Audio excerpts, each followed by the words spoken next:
Sebab itu semua ulama berkewajiban menerangkan nasa mansuh. Kenapa demikian? Logikanya begini, semua nabi itu kan panutan. Tapi kalau kamu tidak tahu nasa mansuh, jangan-jangan kamu ikut nabi sebelum kamu, yang nasahnya itu syariatnya sudah apa? Mansukhoh, sudah di nasah. Ternyata ada beberapa perilaku yang sudah dinasah atau dihapus ketentuannya oleh syariatnya Rasulullah Shallallahu Alaihi Wasallam. Maka mengenali nasa mansuh itu keharusan dalam ulumul Quran. Makanya Allah mengatakan apa? Manansah min ayatin aw nunsiha pasti na'ti bi khairim minha aw misli. Dulu Nabi Nuh itu dibolehkan oleh Allah saking mangkelnya sama orang kafir. Saya ulang lagi, orang kafir itu kan biadab sekali, nempat buminya Allah, makan rezekinya Allah, kemudian mengkafirkan Allah. Pikirannya Nabi Nuh, orang biadab gini nggak layak hidup, itu pikirannya Nabi Nuh. Kalau dia pakai militer, tidak punya militer, ya pakai langit akhirnya. Pakai kekuatan langit, beliau berdoa, Rabbi la tazar alal ardi minal kafirina dayyar. Innaka intazarhum yudillu ibadaka wa la yalidu illa fajirong kafar. Ya Allah, mereka ini orang-orang kafir. Padahal pakai bumi engkau, pakai rezeki engkau. Matikan semua saja. Jangan sisakan satu pun. Karena kalau masih sisa, nanti anak turunnya ya gitu. Gennya gendo ya pasti melahirkan gendo. Gen. Wala yalidu illa fajirong kafar. Kalau kamu sisakan pasti melahirkan generasi gendo lagi kafir. Dituruti sama Allah. Kecuali orang 80 yang ikut Nabi Nuh. Nah, orang 80 yang ikut Nabi Nuh ini selamat karena iman. Oleh Allah Subhanahu wa taala syariat seperti ini pernah dituruti, yaitu akhirnya mereka mati semua kecuali orang 80 yang mukmin. Tapi uniknya Allah apa? Era Rasulullah Shallallahu alaihi wasallam, nabi kita Nabi Muhammad itu diutus rahmatan lil alamin. Ketika Nabi didustakan, diusir, disakiti, malaikat gunung, beberapa malaikat sing ahli adab spesial eksekutor lah kira-kira gitu. Muhammad, kamu bilang saja ke saya, kalau kamu ingin orang-orang Mekah bujal CS, saya hancurkan. Tapi apa kata Nabi? Saya berharap kalau mereka belum iman, anak cucunya iman. Itu syariat yang diajarkan ke Rasulullah Shallallahu Alaihi Wasallam. Karena kasofnya Nabi, kasof itu satu kondisi di mana seorang Nabi itu dipertontonkan sesuatu yang nggak kelihatan. Itu dalam bahasa Arab kasof atau mukasyafa. Nabi dipertontonkan ternyata banyak orang kafir yang di punggungnya itu ada calon generasi mukmin atau muslim.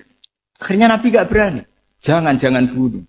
Mungkin bapaknya ada iman tapi anaknya iman. Betul, Abu Jahal punya anak Ikrimah, Abu Lahab punya anak Darrah, Walid punya anak siapa? Walid. Artinya gini, andai kan tidak ada ulama yang menerangkan nasa mansuh, dikira syariat Nabi Nuh itu abadan mu'abbadat, selamanya lama. Sehingga main teror sama orang kafir sah berdasar Nabi Nuh. Padahal kita sudah ganti Nabi. Sehingga kalau nggak ada nasa mansuh, maka orang selalu berpikir, pokoknya sementing ikut Nabi. Nah itu bahayanya kalau Anda tidak tahu detail, jangan-jangan syariat yang kamu ikuti itu syariat yang sudah berstatus mansukhoh, telah dicabut. Seperti tadi pernah ada kawin itu satu turunan, yaitu era Nabi Adam. Masa kita sekarang kawin sama satu turunan, kan nggak mungkin. Ya kan, pernah ada membumi hanguskan orang kafir, yaitu syariatnya Nabi Nuh, itu dihapus oleh syariatnya Nabi Ibrahim dulu. Yaitu Nabi Ibrahim menghentikan apa? Faman tabi'ani fa innahu minni wa man asoni fa innaka ghafurur rahim.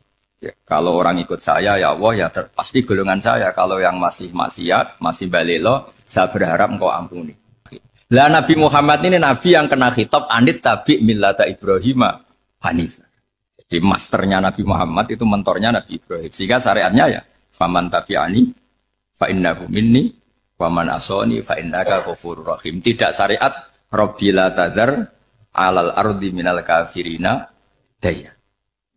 Jelas ya. Jadi mengenali nasa mansuh itu penting sekali karena kalau enggak Anda halakta wa ahlakta, kamu merusak diri kamu sendiri juga merusak orang lain karena menfatwakan hukum yang sebetulnya sudah berstatus mansukh. Hanya berdasar itu kan syariatnya nabi-nabi dulu. Syariat yang apa?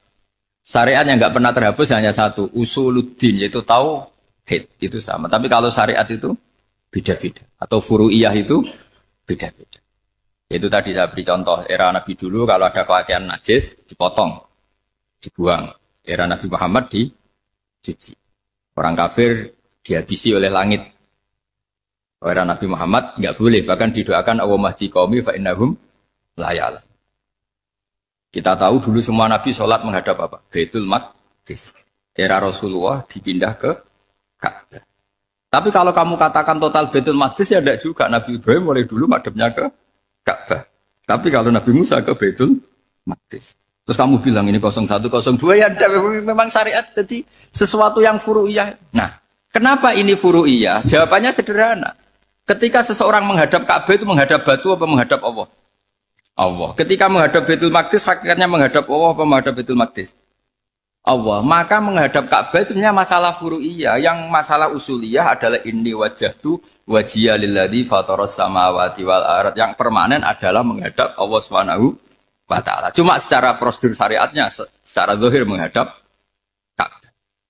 Maka potensi rubah karena ternyata itu furu'iyah. Untuk kiblatnya itu furu'iyah. Yang permanen adalah menghadap ke Allah Subhanahu wa ta'ala. Nabi Muhammad menghadap ke Baitul Maqdis itu hanya Allah nuruti. Ini loh Nabi betul. Tahu betul bahwa di antara syariat adalah Baitul Maqdis. Karena semua Nabi pernah berkiblat Baitul Maqdis. Tapi Nabi ketika menghadap ke Ka'bah, Nabi juga dibilangin sama Allah. Ini loh syariat yang benar. Karena Ka'bah juga kiblat sing aktaku. Lebih tua ketimbang Baitul Maqdis. Maka disebut Ka'bah Atiqah. Ilal Baitil Atiq. Kalau Quran bahasakan Ka'bah apa? Wal yatawafu bil Baitil Atik itu tua sekali. Jadi jelas ya. Jadi nasa mansuh itu ketentuan yang dikehendaki Allah Subhanahu wa taala untuk menguji loyalitas manusia, menanggalkan semua akalnya.